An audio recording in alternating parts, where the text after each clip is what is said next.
E onde que veio o momento que você decidiu virar professora? Porque você falou tanto de autoestima baixa e tal, e professora, você vai encarar uma sala de alunos que vai depender do seu conhecimento. Quando é que veio essa vontade? Cara, assim, quando eu saí do curso, eu quebrei a perna, né? Eu tive a brilhante ideia de fazer o curso de motociclista policial e quebrei a perna. Caí e quebrei a perna em 3 lugares. Nossa, Tranquilinho. 3 Tranquilinho. lugares.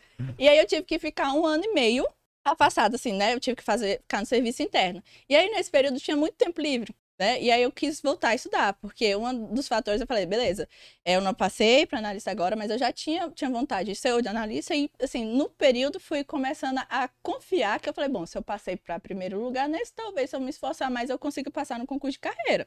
Que até então, para mim, eu achava, para mim isso não dá não, é pra galera muito inteligente, não é para mim, né? E aí eu falei, beleza, vou voltar a estudar. E aí, no GRAN, né, onde eu tava, tinha possibilidade de você começar a ter um espaço, que é o GRAN Mentor, né, que são as salas particulares. E aí eu queria fazer alguma coisa que me fizesse voltar a estudar, porque voltar a estudar por estudar pra mim não tava acontecendo, né? Então, assim, eu tava me esforçando muito trabalho. Meu filho, era um esmero pra fazer cada coisa, eu demorava o dia todinho no negócio que eu podia fazer em 1 hora, porque eu tava fugindo do estudo. Então, eu falei, então vou fazer que isso seja meu trabalho, que já que eu tô gostando de trabalhar, vou fazer que seja. Aí eu comecei a me preparar pra dar aula, pra assim eu conseguir voltar a estudar. Mas antes veio a mentoria, pelo que você falou. Antes você trabalhava como mentora e depois veio essa janela pra Mas dar ela aula. teve que se preparar, ela tava estudando, basicamente. E Foi você... assim, eu tava estudando pra dar a mentoria, né? Porque eu lembro da raiva que eu passei. Eu falei, eu não vou ser essa pessoa para as pessoas que estão ali, porque precisa ter uma responsabilidade. Assim, eu acho que na mentoria a gente precisa saber que você tá lidando com o sonho de outra pessoa. Sim, claro. Você não sabe, assim, ainda que a pessoa te fale o que tá acontecendo na vida dela, você não sabe de verdade. Só a pessoa que tá vivendo. Então, se ela te confiou alguma coisa, significa, assim, que ela tá achando que ela não consegue. Né? E às vezes não, porque você tá com o emocional muito abalado. Então, o nosso trabalho, às vezes, é levar uma coisa séria. E eu não acho que seja, assim, algo mirabolante. Às vezes, você fala assim, fulano, segue fazendo isso, ou segue fazendo aquilo. Ou isso daí não dá certo. Exato, né? Dúvida e insegurança tira do caminho simples, né? O caminho é simples, a pessoa não consegue segurar, manter. Então, assim, eu acho que a mentoria tem muito disso. Então, eu falei assim, cara, eu vou estudar, vou procurar jeitos disso. E naquele período que eu tava na biblioteca, sempre você conversa, assim, o bom da biblioteca é que tem a galera que tá fazendo a mesma coisa que você. Então, a gente ia se organizando. Eu sempre fui muito boa em organização, né? Então, eu ajudava as outras pessoas com isso. As pessoas me passavam alguns métodos que ela fazia, que tava dando certo para ela, às vezes não dava para mim. Então, eu tinha essa troca.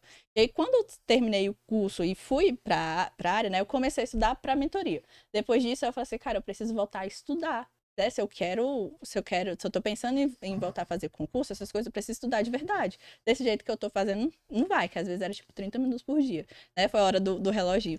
Não dava. Aí eu comecei a conseguir voltar a estudar quando eu falei, qual é um assunto que eu gosto? Penal. E vou dar aula disso, mas eu não me sinto preparada. Então foi um tempo que eu passei ali, eu acho que eu passei uns 6 meses, mais ou menos, ou mais, só estudando penal. Assim, só penal, pra conseguir voltar. Pra dar aula. Aí eu lembro que minha canga do curso, ela era professora antes de estar lá. Explica pra galera o que é canga. Lá no curso de formação, você precisa ter alguém que vai fazer tudo com você. Você não pode simplesmente ir no banheiro sozinho. Por exemplo, vocês já viram um policial andar sozinho? Normalmente não, porque ele sempre tem que andar cangado, que é isso que a gente fala, né? E a minha canga do curso, a Juliana, ela já tinha sido professora. Eu falei assim, então, eu tô querendo fazer tal coisa, me ajuda aí. Faz esse negócio aí comigo. Aí ela entrou e, tipo, a gente começou a dar aula juntas. Olha que legal. E você, primeira sala de aula, você curtiu? Como é que foi? Tem um impacto, né? Menino, eu fiquei me cagando de medo.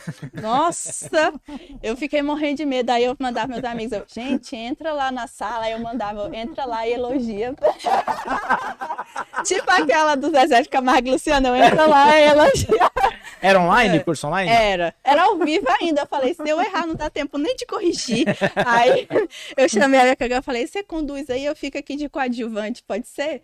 Aí ela, bora indo, assim, tipo, aí aos poucos foi indo, mas no início era muito isso, ai, amigos, entra aí, vê como é que faz, não sei o quê, sabe, muito inseguro, mas foi indo, foi assim, e hoje eu gosto muito de dar aula, assim, hoje é um negócio, tem dia que você tá até meio borocochô, ai, pra que eu marquei isso, aí você termina a aula e fala, nossa, que bom que eu marquei. Levanta, eu já passei por isso, tá muito estressado e tal, pô, hoje não é dia pra dar aula, aí vai pra sala de aula, já volta já grande. Você começa tossindo nas lives, cara. Tossindo, aí daqui a pouco pega no breu, assim, né, cara? Mas aí é doença, não tem Não, é doença.